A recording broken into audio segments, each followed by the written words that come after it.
Hello and welcome to another BookTrib live chat. I am Joel and today I am joined by Sarah Moore. She is the author of two poetry collections entitled My World in Words and Broken Bones and River Stones. She's a self-described mother, writer, adventurer, sailor, backpacker, and avid splasher of puddles. She holds her MA in writing from the National University of Ireland, and her latest work is called Flying Colors, this book right here. This biography follows Vic Tatelman, a bomber pilot who flew more than 120 missions in both the Pacific theater of World War II and the Korean War. And we are giving away a copy of this here biography on booktrib.com, so please check there if you want a chance to win. Hello, Sarah Moore. How are you today? I'm good. How are you? Fantastic. I want to start with Vic himself. In the book, you say that you met him one summer day and wondered what his story was. Can you tell me a little bit more about how you and Vic met? I was actually visiting family and he was there and we got to talking over wedding cake. I didn't know he was to vet until about 2 years later. We just got talking about how much he loved flying planes and the women he'd known and all the friends he'd made and everything. And then a couple years later, the war stories started coming out and we just collected them. Wow. What was it Yeah. initially? I know you said you sort of talked for a long period of time before the war stories started coming out, but at what point did you realize that you have to help this man tell these stories? It was probably a couple years into it. He had a few articles written about him, and he was always just writing all of his stories down and sending them in letters, and he'd had photo albums and everything, and we just go through everything. And he wanted for the longest time to actually write something. So he sent them on to me, and I was just going to give him some pointers, and he just asked me outright if I wanted to, and I agreed to it. I said, "Oh my God, that would be wonderful." And I realized after I hung up the phone with him that maybe I bit off more than I could chew, but Uh-huh. it worked out really well. So Yeah, it speaking was of pretty that, exciting.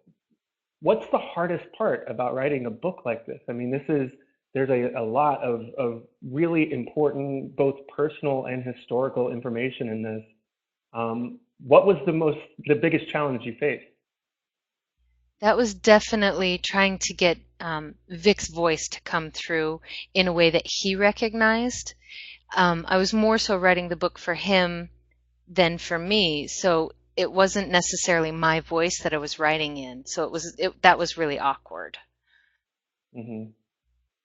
And I had to we would work together, so I'd write the stories and I'd send him a big chunk of material just to see if it sounded and felt like him, if that's how he wanted to be represented, how he remembered it, if it matched all the facts.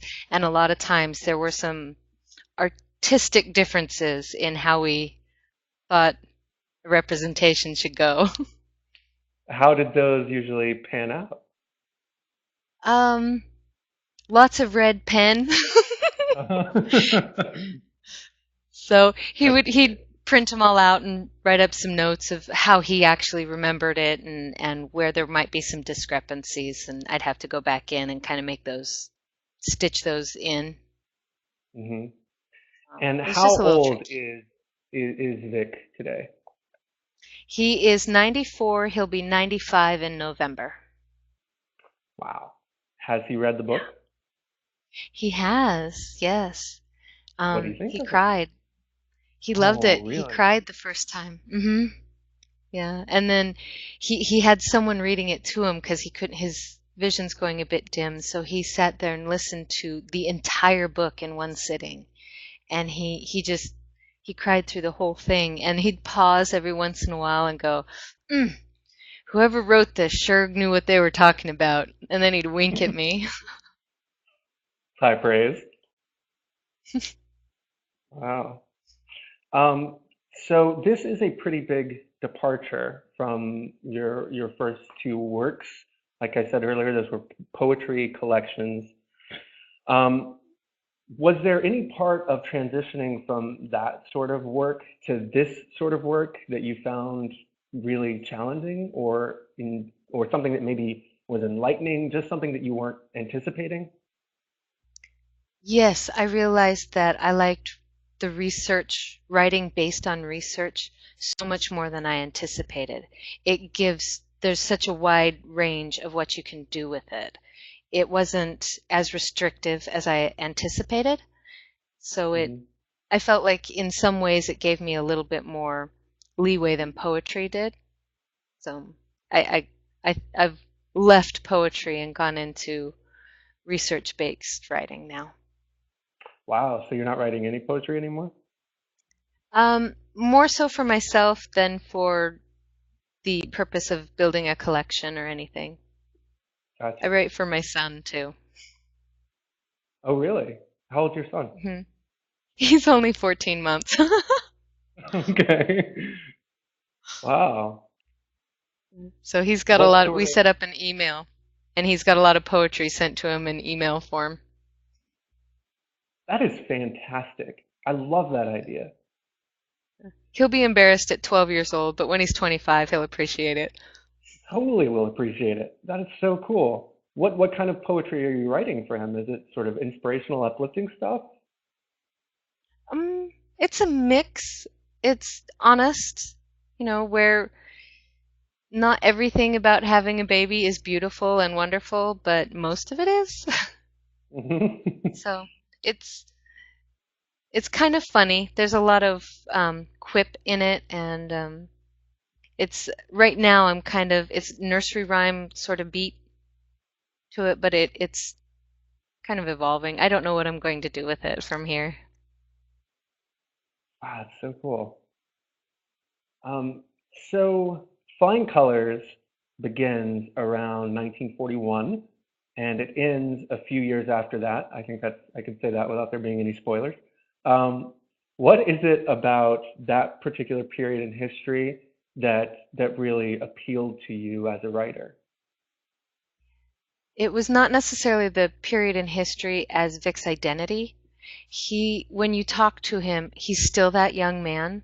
You still see him, you still hear him. It's everything revolves around that person, and I wanted to get to know him. So as we got further into the project, I got more and more set discovering him and getting to know him better. Okay. You've included in this book as well 16 photographs. hmm And this, let's see if I can get to it here. This one is my personal favorite. They're all fantastic, but this is the aftermath of the bombing run in Manila. So let's see if we can see Yes. that. That is just a gorgeous picture. So I'm wondering, I guess you got these from Vic personally, these pictures, right? Yes. Okay. How did you go about selecting which of these to include? And second part to that, which one of these really resonates with you? I'll answer the second question first. The one that Hmm. resonates with me is his picture of the his graduation photo Oh of yeah. just him. Hmm. That's such a striking photo to me. I had that one sitting on my computer, and I had it on my background every time I was working on this. That's the photo that drove the Fabulous. whole book. He looks like a movie star in this picture, doesn't he? He does. He really does.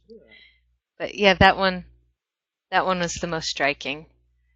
And it was very difficult to select the photos that I wanted to use because he had something like 12 photo albums, and I was just inundated. I had dozens of girls that I wanted to include, but they didn't tell the story quite as well, so we had to omit a lot of that. Um, Hmm. I basically had to make piles and scan them in and then just slowly weed them out and try and get something that represented each story and each segment of time.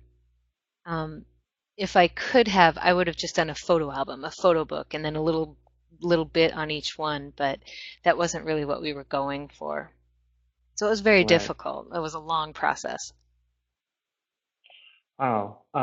Speaking of girls, there's this great bit in this book about a girl named Olive Wood, which is one of the most fantastic names ever. Um, and she's an Australian movie theater employee that Vic becomes involved with.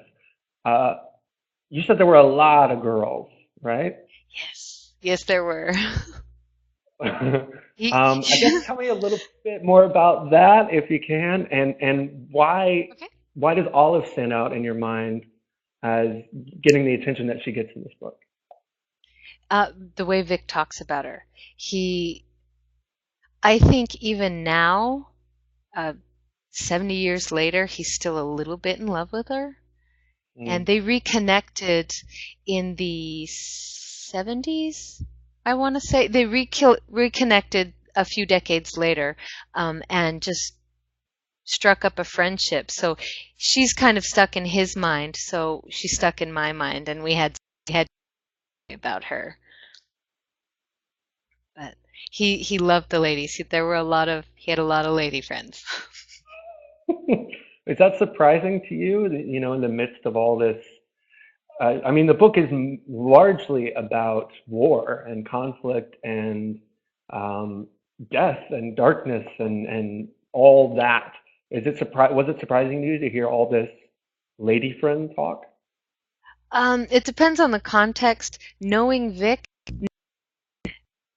just thinking in context of World War II, thinking of XYZ soldier in World War II, yes, but I know Vic, so I Mm. kind of assumed girls kind of came along with it. Why would you? What is it about him that makes you assume that? Is he just Um, charming, charismatic? he is very charming and very charismatic, and every single story, not only in the war but in his life, any momentous occasion is punctuated by a girl. Every story is like, had this most incredible adventure and I got shot down and shot in the leg, but let me tell you about this blonde lady that I met afterwards. Every single time. That's So fantastic. he's just a ladies' man. Still is. He's charming and flirtatious and it's adorable. I love it. Wow.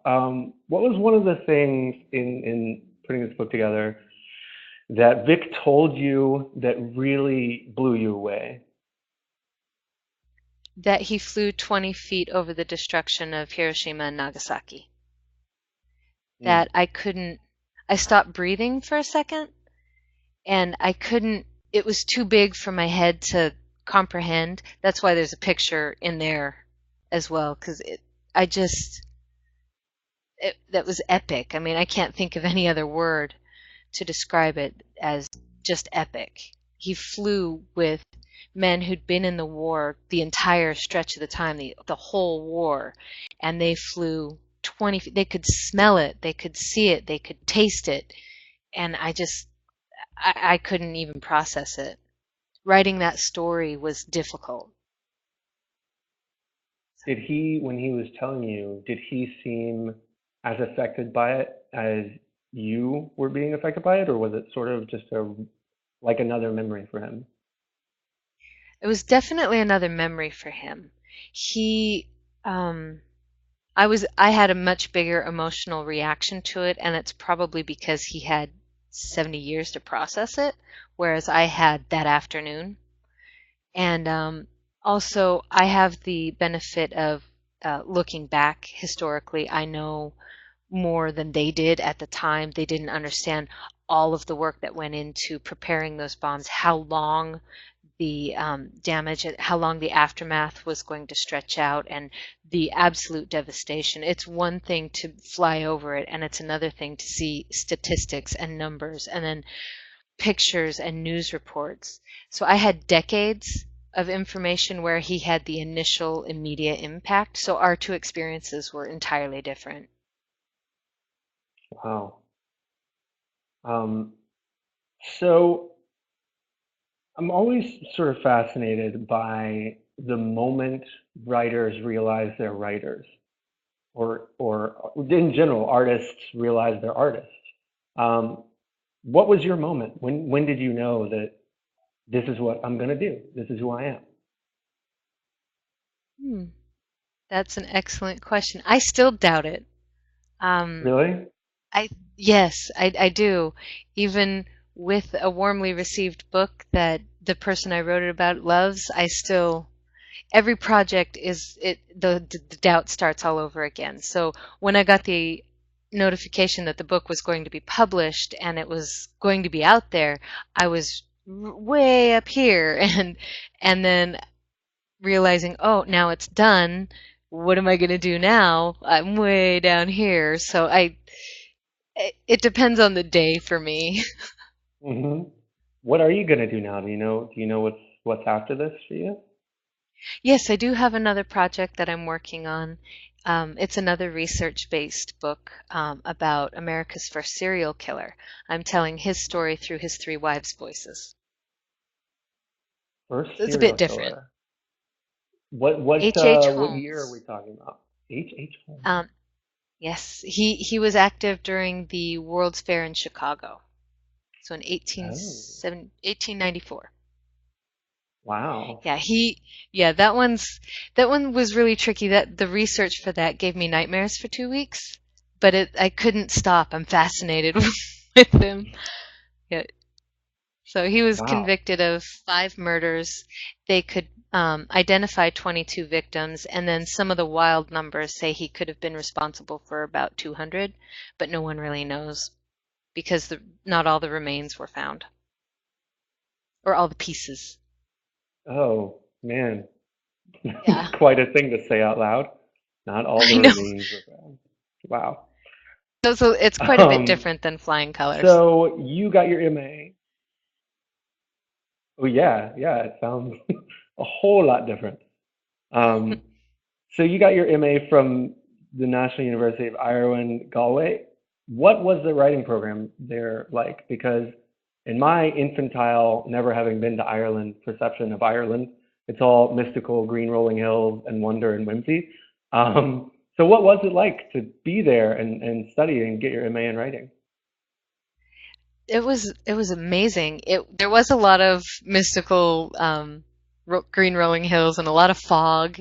There were some pockets of whimsy. There was a lot of music. There was a lot of Guinness um, Mhm. and medieval cities. A lot of that. And the literary scene in Ireland is it's blossoming. They're going through a renaissance of their own over there. So I was very, very fortunate to be a part of it. And they're so welcoming. You don't even have to, you could be at the very beginning of, I think I'd like to write, and you will find a mentor. It's just amazing over it. It's so welcoming. It Wow. was, I don't have enough words of praise for it. What was one of your more fond memories of Ireland? Um, I actually got to work for a small press out there, and as a result, I was sort of inundated into the literary scene, and there was nothing like going to a book launch party in Ireland. It's you go to the oldest pub, there's so much wine, your boss keeps filling your glass of wine without you realizing it, and before you know it, your half glass of wine is still a half glass of wine, but you felt like you've drank 3 glasses. So it's just there's nothing but fun. That does sound like a So that lot was of fun. it. It I'm was. surprised you And remember a lot of it based on what you're telling me here. It's a lot of wine. Um, so you've been asked to, getting back to flying colors, you've been asked to speak at an upcoming reunion of the 345th Bombardment Group Association, and that's happening this yes. fall in Dayton. Mhm. Can you tell me a bit about what that group is, what you're expecting going there to speak, and is Vic going to be there? Vic is going to be there. This is The 345th is the overall squadron, which the Bats Out of Hell and the Air Apaches were a part of, and that's Vic's group. And every year they get together. They've gotten together since the end of the war, and this is actually the final reunion because so many of them are passing. There's not many left. So this will be the last year that they all get together. So it's very, very important to Vic. And the book was ready in time. So we have boxes just waiting to be sent out, and we're going to hand them out to everybody we can. And so I will be the featured guest speaker, and I'll be talking Mhm. about Vic and what it was like writing the book with him, and hopefully inspiring a few people, relatives, to do the same for some of their family members, so that these stories and stories like Vic's can be preserved and remembered by the rest of us. How long did it take from let's say from the time Vic started telling you these war stories until the time Flying Colors was published? How long did that process take? About 6 or 7 years. Wow, Yeah. And we'd that's a pick it up long and put it time. down and pick it up and put it down, and it was a long time. And we had to cut a lot out too. There were a lot of really, really great stories, but they didn't further the overall story. And so we may end up Hmm. going back and just putting a bunch of short stories together of things that weren't really connected, but it took a long time. What was one of the harder ones that you had to cut that you're still sort of, oh, I really wish that was in there? Um, there was a story about when the kid were so was written, but he used to he was born just a few years after the Wright brothers made their first flight. So he grew up with aviation. He and aviation grew up at the same time. So he was surrounded by it. It was his passion from age 4 on. So there was this really touching story that he would ride his bike down to the end of the street and watch these acrobatic pilots, take off from a Clark Field right down the street from his house. And he just let his bicycle crash into the fence, and these guys would climb out of the cockpits, and to him they were gods. So I just loved seeing little teeny Vic worshiping his airplane gods. It was amazing. I just loved it. Wow. Um, what do you think the value is of examining a war or a set of wars from a personal perspective, like you do in this book? Do I'm you think sorry, that I gives us lost you for a second. any additional insights that we may not get from just, oh no, oh, you're Do you frozen too. see? Hold on, let's see. Technical difficulties Okay. here. Oh, I think we're good. I think we're good. Okay. Okay, All right. I'll What start was this your question. question? Question is, this is largely a historical book charting a period of warfare in American history. And my question is, what do you think the value is of examining that period from this intensely personal perspective? Well, for me, my worldview shifted a little bit. I didn't fully appreciate or understand how geopolitics or stereotypes or even countries, how they were arranged the way they are now. I learned so much about Israel and Japan. I didn't know anything about Japan really, other than the movie South Pacific. I knew that they were involved, but that was it. So I also politics.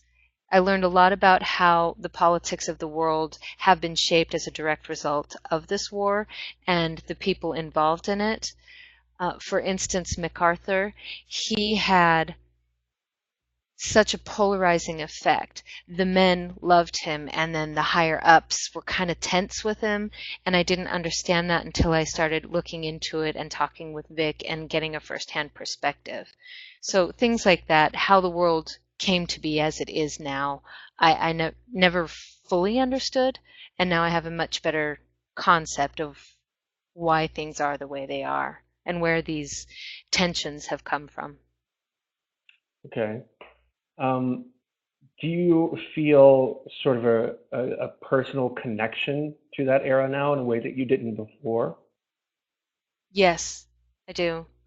Um, I feel less, I don't feel like there's so many generations between us. Now I feel like almost like a child of that generation Mhm. because I'm so close with Vic and he's had such an impact on my life. It doesn't feel like my great grandparents. It feels like my grandpa or my dad was there. So I'm able to see some of those things in a way that most 20 and 30 somethings don't. Wow. So huge right turn here.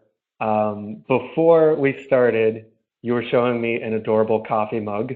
Can we show it to our viewers, please? Do you have that in front of you? I do. That thing is That's my fantastic. mug. Okay, this is my pivot into you're a sailor, and Yes. you told me that you lived on a sailboat and want to do that again. So Yeah. tell me what it was like. How long did you live on the sailboat? When did you do it? What was it like to live on a sailboat? It was awesome living on a sailboat. I loved it. It was much more comfortable than I expected. You don't realize how much you don't need. And it's so cute Hmm. and compact and there's a little place for everything and oh, I loved it. The organizer freak in me just came out and my freak flag flew. It was wonderful. But we lived on the boat for 2 or 3 months. We lived on it for a summer and we did it as a test run to see if we wanted to do it full time, and we do. So the So plan is, mhm. go ahead, go ahead. The plan is in a couple years, once our little one is potty trained, to move on full time and sail away. Wow. So this may be, I mean, I'm not a sailor at all, so this may be the dumbest question in the world, but when one lives on a sailboat, does the sailboat move while you're living on it? Like, are you sailing around, or are you just Oh, on the boat, yes. sort of? Okay. Yeah, well, we have a mooring, which is a floating ball in the harbor with a chain attached to a very heavy stone. So we have a mooring in about an hour from us here, and we were living on that mooring. And the boat swings around and rocks and everything.